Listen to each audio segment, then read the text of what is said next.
Class 9th का geography का chapter है हमारा इंसोलेशन, और हमारी बुक है मॉर्निंग स्टार पब्लिकेशन की। ठीक है, आईसीएसई बोर्ड का हम चैप्टर देख रहे हैं ज्योग्राफी का इंसोलेशन। चलो स्टार्ट करते हैं।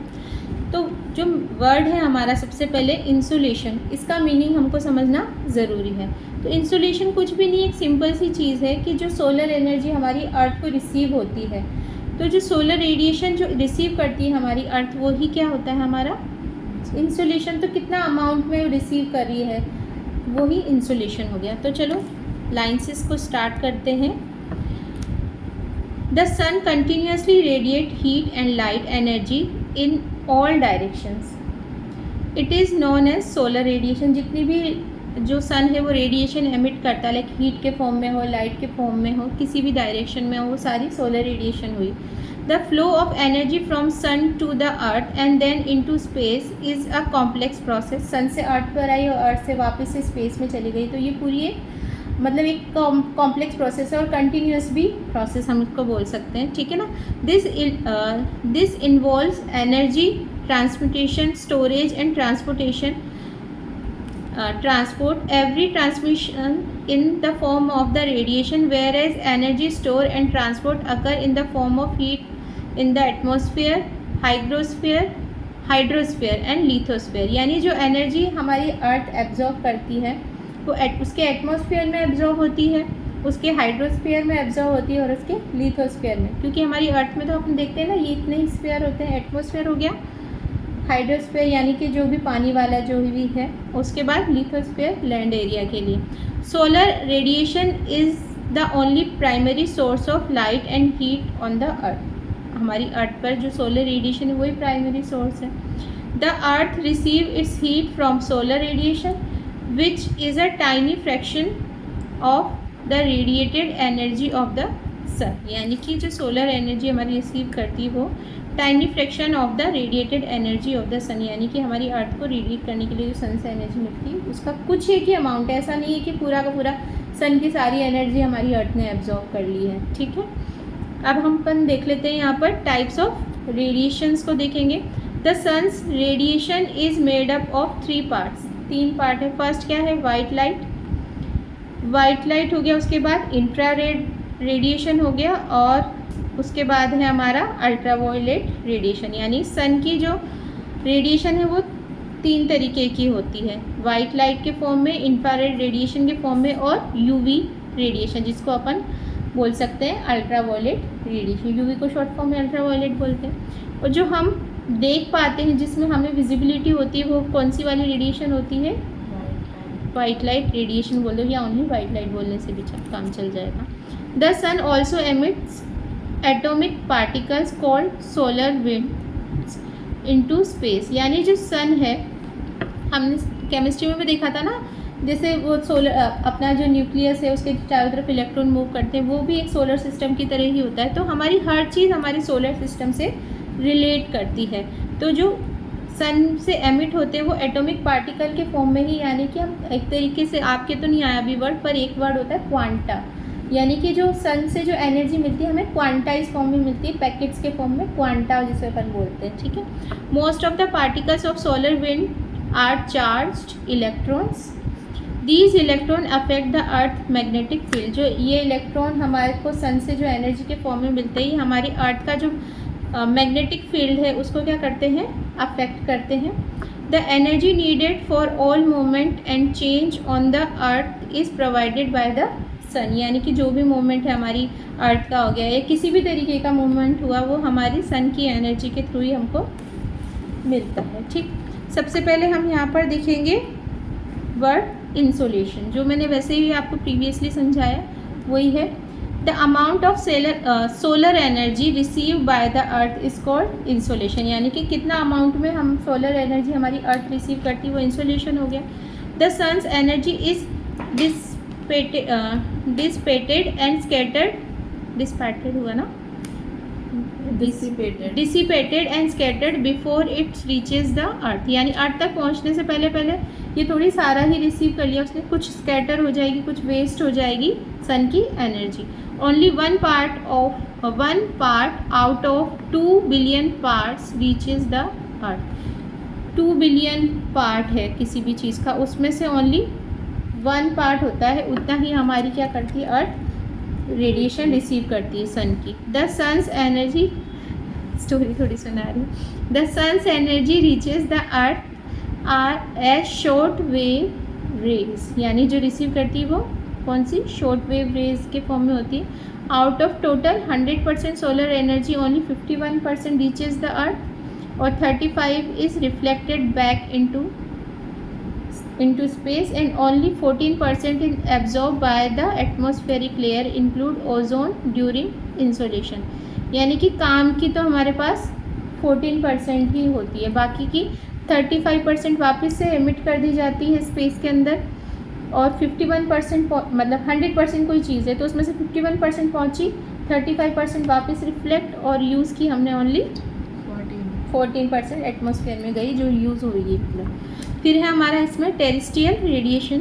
तो सोलर रेडिएशन यानी कि insolation strikes the surface of the earth. The surface of the earth radiates, जब टकराई अर्थ पर सोलर रेडिएशन तो हमारी अर्थ की सरफेस क्या हो गई, रेडिएट हो गई, एक्टिव हो गई एक तरीके से बोला जाए।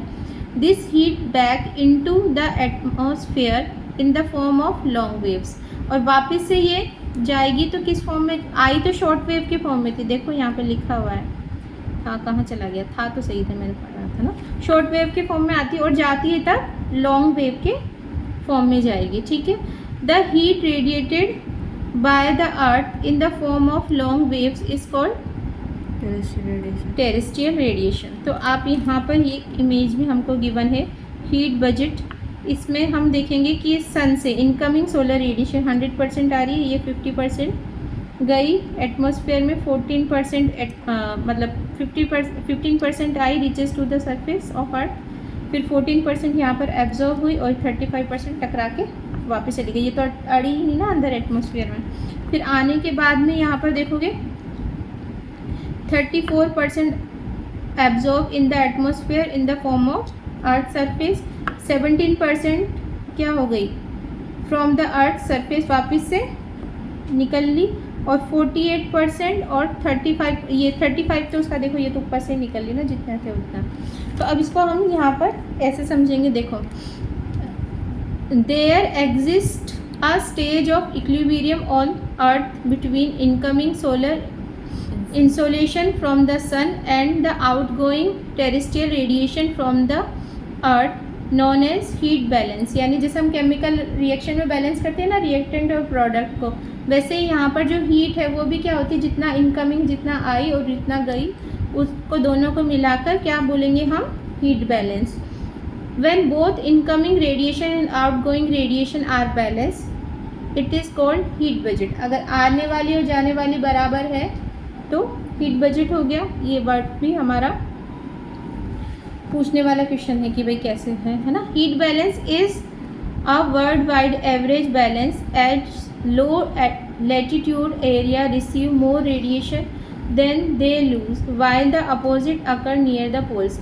देखो क्या ये वाली लाइन एक बहुत ही समझने वाली लाइन है, इसको देखो क्या दिया है, जो हीट बैलेंस यानी जितना आना और जाना जो रेडिएशन का हुआ उसका जो बैलेंस है लो लेटीट्यूड पर, लेटीट्यूड जो हम देखते हैं ना लॉन्गिट्यूड और लेटीट्यूड हमारे अर्थ में, बताओ लॉन्गिट्यूड लाइंस कौन सी होती है और लेटीट्यूड कौन सी होती है। लेटीट्यूड हमारी हॉरिजॉन्टल हुई और लॉन्गिट्यूड हमारी वर्टिकल लाइंस हुई। तो जो हॉरिजॉन्टल लाइंस है उसका जो लो नीचे वाली जो हॉरिजॉन्टल लाइंस है रिसीव मोर रेडिएशन, जबकि पोल्स पे कितना होगा, बहुत ही कम रेडिएशन एब्जॉर्ब, तभी तो वो ठंडे होते हैं ना, जमे और फ्रीज्ड रहते हैं। जबकि हमारे बीच वाले जो सेंटर पार्ट में हम देखेंगे तो वहाँ पर रेडिएशन बहुत ज़्यादा रिसीव होती है। तो how is the balance achieved, यानी जो पूरा हीट का जो बैलेंस है रेडिएशन का वो कैसे अचीव होता है। The balance of heat budget is important for life to survive on the earth. अगर ये हीट का जो बजट है यानी हीट का जो बैलेंस है वो अगर बराबर नहीं हुआ तो हमारा जो अर्थ पे सर्वाइवल है वो भी बहुत इम्पॉसिबल हुआ। Since the earth rotates on its axis the sun's rays do not warm all parts of earth equally, क्योंकि हमारी जो अर्थ है वो टिल्टेड होकर रोटेट करती है, तो जानती हो तुम। तो इसीलिए जो हमारी अर्थ है वो इक्वली हर जगह से वार्म नहीं हो पाती ना। अगर मान लो वो सेंटर से एकदम स्ट्रेट होती तब तो हर जगह इक्वली वार्म होती है, पर टिल्टेड होने की वजह से जो हीट की सन की जो रेडिएशन है वो प्रॉपरली नहीं पहुंच पाती, और तो हीट जब रेडिएशन नहीं पहुंचेगी तो जो वार्मिंग इफेक्ट है या वार्म होना है वो सब जगह इक्वली नहीं होगा। This set of several processes into motion and has an impact on the earth heat distribution. कैसे इम्पैक्ट करेगा हीट डिस्ट्रीब्यूशन को ये जो इफेक्ट है हमारा अर्थ का जो टिल्टेड वाला रोटेशन है? देखो, the heat radiated bye the earth surface warm the layer of air above it by direct conduct. This is called conduction. Conduction word का मीनिंग तो जानती हो ना, जब मान लो डायरेक्ट कांटेक्ट से हीट रेडिएट हुआ तो कंडक्शन हो गया, यानी कि कोई भी चीज़ उस चीज़ में पास होकर उसको पूरे को इवनली क्या करता है, गर्म कर देगा, वार्म कर देगा, तो वो हमारा क्या हो गया, कंडक्शन हो गया। The circulation of air and water in ocean cause transfer of heat from one media to another or from one level to another। जो हमारी एयर का फ्लो हो रहा है और एयर से वाटर बॉडी में जाएगा, जैसे अपन ब्रीज और ये सारा पढ़ा था ना, कौन सा था वो, सी ब्रीज और ये सारा पढ़ा था ना, उसमें भी तो यही था ना, जो एयर होती है, विंड होती है, वो जाती है सी तक, फिर सी से रोटेट होकर आती है, ठीक है ना। तो वैसे दिया है जो circulation of air and water in ocean causes transfer of heat from one medium to another or from one level to another. This transfer of heat by circulatory movement is called convection। ये तो छोटे छोटे word है जिसको अपन पहले भी मतलब छोटी क्लास में भी इन वर्ड को अपन पढ़ चुके हैं, बस उसको यहाँ पर ये हमारे सन और अर्थ की जो हीट रेडिएशन है उससे हमने क्या कर दिया, कोरिलेट कर दिया। कन्वेक्शन क्या हो गया, यानी कि जो हीट एब्जॉर्ब हुई वो एक जगह से दूसरी जगह पर जो ट्रांसफ़र हो रही है वो कन्वेक्शन हो गया, और हमारी अर्थ की सरफेस ने जितनी भी रेडिएशन एब्जॉर्ब करी तो वो एब्जॉर्ब करिए डायरेक्ट कांटेक्ट से, तो वो हमारा क्या हो गया, कंडक्शन हो गया। वर्ड तो वही है, बस उसको यूज़ करने का हमारा जगह के हिसाब से हम उससे यूज़ कर लेते हैं, ठीक है। फिर है convection current in the atmosphere cause sea breeze. अभी मैं बोल रही थी वही वर्ड आ गया, जो कन्वेक्शन करंट है एटमॉस्फेयर में उससे सी ब्रीज डेवलप होती है। During the day air over land become warmer and rises. जो दिन के समय है में हमारी अर्थ की यानी कि लैंड एरिया पर जो हवा है, एयर है, वो गर्म हो जाती है, और गर्म होने की वजह से क्या करती है, उसकी डेंसिटी कम हो जाएगी। डेंसिटी कम हो जाएगी तो वो अपसाइड यानी कि एटमॉस्फेयर में ऊपर की तरफ क्या करेगी, राइज करेगी। Cool air from ocean moves in the take its place. तो वो ऊपर की तरफ सरक जाएगी गर्म होने की वजह से, तो जो ठंडी ओशन से जो करंट आ रही है यानी हवा आ रही है वो लैंड की तरफ आएगी। At night the opposite of this happen. Night में इसका उल्टा हो जाएगा। This is because land surface get cool more quickly than the ocean surface and land breeze are causes. देखो अब ये चीज़ तो जब डे के टाइम में लैंड का गर्म हवा, लैंड के ऊपर का गर्म हवा पानी में जाएगा और ठंडा हवा पानी से लैंड में आएगा तो वो सी ब्रीज होगा। और रात के टाइम में जब लैंड का ऊपर का ठंडा हवा पानी में जाएगा और पानी का गर्म हवा लैंड में आएगा तो वो लैंड ब्रीज आएगा। हाँ, तभी तो रात के समय में अपन देखते हैं ना थोड़ा सा गर्म फील होता है, ठीक है। फिर है the atmosphere absorb 34 unit of the earth's radiation. जो हमारा एटमॉस्फेयर ने 34 यूनिट एब्जॉर्ब किया रेडिएशन का, बट इट एब्जॉर्ब ओनली 14%, यानी वो 35 बोल दो या 34 बोल दो वैसा ही, और 14% ही उसने क्या किया, एब्जॉर्ब किया हुआ है of the sun's incoming radiation. Thus the atmosphere is heated more by the terrestrial radiation given out by the earth than by the incoming insolation from the sun. The atmosphere acts like a blanket. तो ये भी बहुत easy है। देखो unit बोल दो या percentage के फॉर्म में बोल दो, उसमें कोई दिक्कत नहीं है। और 34 35 में भी कोई ले रहा है, यहाँ पे 34 ये वाला, ये मतलब जो इसने एब्जॉर्व किया 34 absorb in the atmosphere from the earth surface, उसने एब्जॉर्व किया 34, और उसमें से दिया हुआ है but absorb only 14% of sun incoming radiation. Only जो एटमॉस्फेयर में एब्जॉर्व हुई 14% ही हुई। तो atmosphere is heated more by terrestrial radiation given out by the earth than by the incoming insolation from the sun.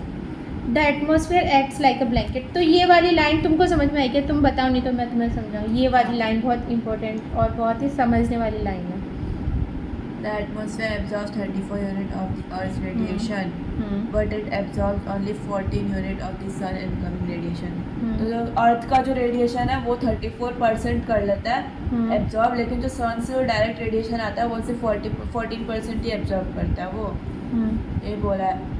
Thus the atmosphere is heated more by terrestrial radiation given out by the earth than the incoming insolation from the sun.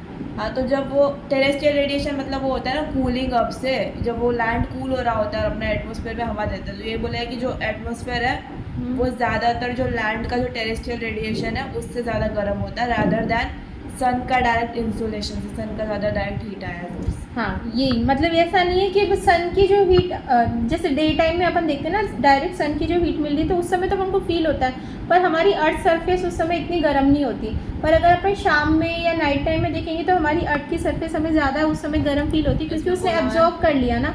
अब absorb करने के बाद वो रात को क्या करेगा, emit करेगा. तो एमिट करते समय हमें क्या, जैसे ब्लैंकेट हुआ, ब्लैंकेट क्या अपन बाहर का हवा अंदर नहीं आता और अंदर का जो हम लोग का जो वार्म होता है बॉडी का वो बाहर जाता है, ब्लैंकेट के अंदर का एयर को गर्म कर देता है. हाँ, तो वही वाला सीन यहाँ पर हुआ. समझ में आ गया तुम्हें?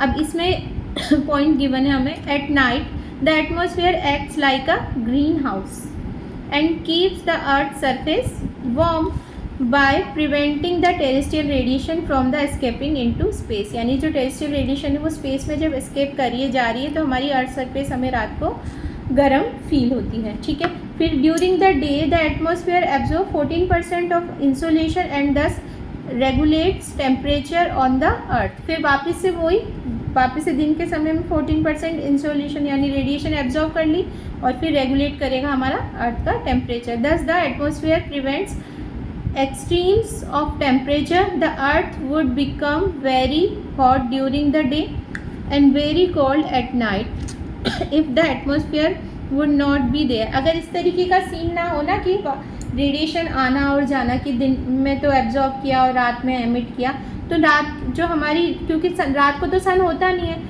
तो हमारा जो अर्थ है वो तो जम ही जाएगा यानी एकदम ठंडा हो जाएगा.